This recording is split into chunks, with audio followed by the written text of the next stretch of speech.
వయసు ఎంత, నా వయసు ఎంత? బ్యాలెన్స్ అవుతాం తెలుసులే, పెద్దగా పనికి వస్తుందని ప్రాక్టీస్ చేస్తున్నా. నువ్వు చాలా అమ్ముకో. ముదురు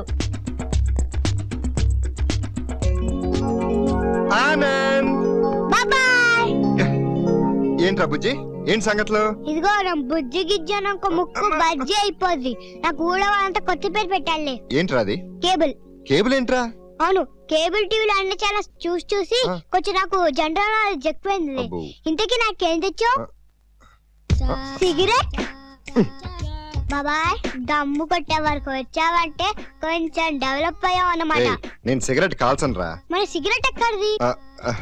ఒక అమ్మాయి ఇచ్చిందిలే. ఫిగర్ వచ్చిందా? నాకు తెలిసి ఊళ్ళో దమ్ము కొట్టే ఫిగర్ ఎవ్వరూ లేరే. ఒరే కేబుల్, నువ్వు చాలా ఎక్కువ మాట్లాడుతున్నావు, ట్రాఫిక్ జామ్ అయిపోతుంది. ఒరే కేబుల్, కేబుల్ మదర్ వస్తుంది, ఫిగర్ గురించి మళ్ళీ మాట్లాడుకుందాం. ఒరే కేబుల్. గోపి, ఇదేనా రావడం? అవునన్నా. ఇల్లు కనుక్కోవడం కష్టమైందా? లేదు వదినా, బస్ దగ్గర ఇద్దరు క్లాస్మేట్స్ తగిలారు. బాయ్ ఫ్రెండ్సా, గర్ల్ ఫ్రెండ్సా? నువ్వు నోరు మీరా. వాళ్ళే ఇంటికి దారి చెప్పారు. ఇల్లు చాలా బాగుంది వదినా. రా లోపలికి రా. సిటీలో వ్యవహారాలన్నీ సెటిల్ అయినట్టేనా గోపి? సెటిల్ చేసి వచ్చాను వదినా. పార్ట్నర్షిప్ అయితే మనకి ఏం పెద్ద వచ్చి రాలేదు. అయితే ఇప్పుడు ఏం చేద్దాం అనుకుంటున్నావు? ఇక్కడే ఏదైనా వాచ్ రిపేర్ షాప్ పెడదాం అనుకుంటున్నాను. సామాన్లన్నీ ఉన్నాయి కదా, పెట్టుబడి కూడా పెద్ద అవసరం లేదు. అవును, అన్నయ్య ఎక్కడ? పోస్ట్ ఆఫీస్కి వెళ్ళాడా? లేదు, అలా బయటికి వెళ్ళి వస్తానని అన్నారు. ఒరే కేబుల్, బాబాయ్ని పైన మేడ మీద గదిలోకి తీసుకెళ్ళు. అలాగే రా బాబాయ్. సుధా, అదిగో మీ అన్నయ్య వచ్చేస్తున్నారు.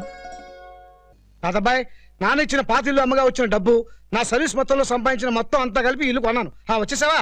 తాతబ్బాయ్, నేను చెప్పానే, వీడే నా తమ్ముడు గోపి. నమస్కారం. మాట్లాడకు మరి, మీ గురించి మీ అన్నయ్య మొత్తం చెప్పేశాడు. రేపటి నుంచి వచ్చాయి. ఎక్కడికి? మాట్లాడకు మరి. నాకు పట్టణంలో పెద్ద వాచీ షాప్ ఉంది, నువ్వు వాచీలు రిపేర్ చేయడంలో ఎక్స్పర్ట్ అని మీ అన్నయ్య చెప్పాడు. రేపటి నుంచి ఉద్యోగంలో చేరుకో. అది కాదండి. మాట్లాడకు మరి, నెలకు 5,000 జీతం ఇస్తాను. నాకు ఉద్యోగం చేయడం ఇష్టం లేదు, సొంతంగా షాప్ పెట్టుకుంటాను. సొంతంగా షాప్ పెట్టుకుంటే నెల 5,000 వస్తుందన్న గ్యారంటీ ఏముంది? నా దగ్గర ఉద్యోగంలో చదివితే 10 నెలల జీతం అడ్వాన్స్ గా ఇస్తానని చెప్పాను. అవునరా, 50,000 పెట్టి పక్కన ఇంకో రూమ్ వేసుకోవచ్చు.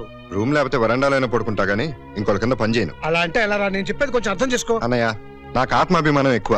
ఇంకోళ్ళ కింద పని చేయటం అంటే నేను ఆత్మహత్య చేసుకున్నట్టు ఫీల్ అవుతాను. అంటే నా దగ్గర ఉద్యోగం చేస్తున్న వాళ్ళందరూ ఇంకోళ్ళ సంగతి నాకు అనవసరం, నాకు మాత్రం ఇష్టం లేదు. అవునయ్యా, ఏదో టాలెంట్ ఉందని చెప్పి నా అంతటి నేను పని కట్టుకుని డబ్బు ఇవ్వడానికి వస్తే నీకేమో నొప్పిగా ఉంది. మాట్లాడితే ఆత్మాభిమానం ఆత్మాభిమానం అంటున్నావు. ఇదిగో, ఇలాంటి ఆత్మాభిమానాల్ని పావలాకి 3 కొంటాను. ఎవరికి టాలెంట్ ఉంటే వాళ్ళని కొనిపారేసి వ్యాపారం చేసే నీలాంటి వాళ్ళకి ఆత్మాభిమానం గురించి ఏం తెలుస్తుంది? గోపి, అన్నయ్య, నా ప్రాణం పోయినా సరే నేను ఎవరి కింద పని చేయను. తాతబ్బాయ్, సారీరా. మాట్లాడకు మరి, కుర్రతనం.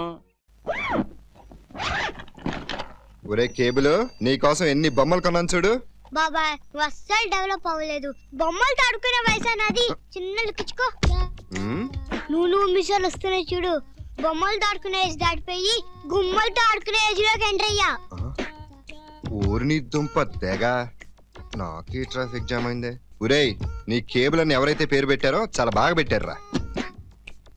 ఇదేంటి? ఇది టెలిస్కోప్. ఇందులో చూస్తే ఆకాశంలో నక్షత్రాలు కనపడతాయి.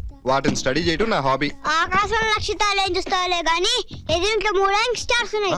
వాటితో ముసురుగరం కూడా ఉంది చూడు.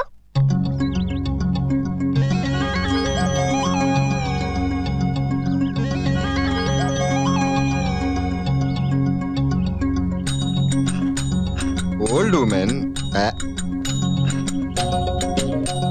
అరే, రెడ్ రోజు. ఓకే. అరే, బ్లూ రోజు. ఓకే.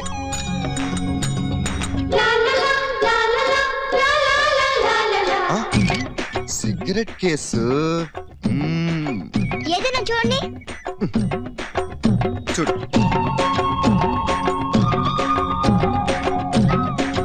ఓహో, నీకు సిగరెట్ వచ్చింది. ఈ ఫిగరా బాబాయ్? 3 స్టార్స్ లో ఇదే చిన్నది. నేను ట్రై చేద్దామంటే ఏ సరిపోక వదిలేసా. నువ్వు ట్రై చేసుకో. ట్రై చేయటం ఏంట్రా? లవ్ చేయాలి, ట్యూన్ చేయి బాబాయ్. ట్యూన్ చేయాలనే ఉందనుకో, కానీ మనకి ట్యూన్ అవుతుందంటావా? ఒకసారి నన్ను ఎత్తుకో, చెప్తా. చెప్పు. అంత మీసాలు పెట్టుకున్న మాట నాకు సిగ్గులేదు. రేయ్, చాలా ఎక్స్ట్రా మాట్లాడుతున్నావు. ట్రాఫిక్ జామ్ అయిపోద్ది. ఏంటి జామ్ అయిపోయేది? ఆ ఫిగర్ గులాబ్ పూల తయారేది. మిలిమిలో మెరిసిపోతుంది. మంచి హైట్ పెరిగిందేమో, హీరోయిన్ లాగా చక్కచక్క నడుస్తోంది. ఎవరి ఫోటో ఫస్ట్ మనసులో ప్రింట్ అవుతే ఆ ఫిగర్ వాడుకోవడం అయిపోతుంది. ఇప్పుడు కోలెట్కి వెళ్ళి సాయం చేస్తుంది. వచ్చేటప్పుడు నువ్వు ఫ్రంట్ నిలబడు, నీ పని అయిపోద్ది. భలే ఐడియా ఇచ్చావురా. నువ్వు దిగు, నేను వెళ్తాను. బాబాయ్ ఆగాగు. ఏంట్రా? ఆ తలేటి పిచ్చోళ్ళ తల దువ్వుకో. కంగారు కొంటే. బాబాయ్ ఆగాగు. సరే బాబాయ్ ఇక. ఆగాగు. వాటర్ రాసుకో. అరే పౌడర్ పట్టుకో. చాలా అబ్బా, అల్లక్కడు. ఏంటి? అరే దీంట్లో వేసుకుని అప్పుడప్పుడు అద్దుకో. సరే సరే, నువ్వు ఇది పట్టుకో, నేను వెళ్ళొస్తానే. బాబాయ్ నేను కూడా ఫాలో అవుతా. సరేరా.